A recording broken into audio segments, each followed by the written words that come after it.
mean, Nietzsche's bad enough because Nietzsche will set out to destroy your presuppositions. In fact, I have a client right now who's being left like depressed for like 5 years because he wasn't particularly educated, and he, started reading Nietzsche, and he had been a Christian, and he thought, well, I'm a Christian, I can take on Nietzsche. It's like, no, you can't.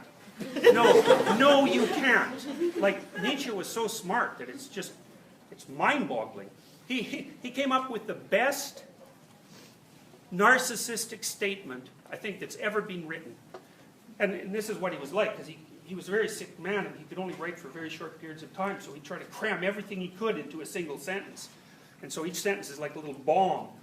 But one of his, now and then he'd write, something self-referential. So one phrase of his is, I write in a sentence what other people write in a book. That's pretty good, eh? That's a good brag. But then he topped it right away after. He said, what other people can't even write in a book. Yeah, so that's pretty good. Eh? Like, narcissism, and then like he just punched through that. Like, it wasn't even there.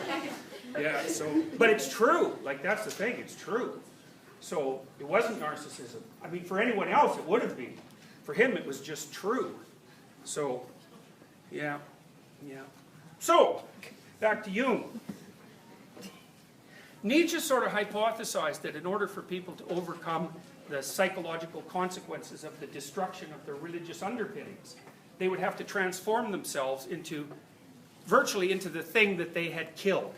So Nietzsche's, and this was, believe me, for Nietzsche, this was like a revelatory solution. He came up with this in a book called Thus Spake Zarathustra. Now everybody who reads Nietzsche starts to read Thus Spake Zarathustra because it's got such a cool title, but you shouldn't read that book.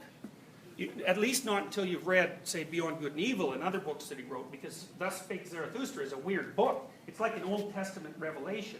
And it really is. It's like, it's a fantasy. This man comes down from the mountain and he starts to spout off like poetic revelations. And the rest of Nietzsche's books are like this very, very clear and cutting thought. Whereas this one is like it's like a Shakespearean drama almost, And the reason for that is because Nietzsche was reaching beyond the grip of his intellect to try to formulate answers to questions that he could not grasp, because what he was trying to figure out is, well, as human beings have developed cognitively, in some sense, we've escaped from our culture and our instincts. And when we're embedded in our culture and our instincts, we're embedded unconsciously within a religious framework. It's the framework of presuppositions from which we emerged.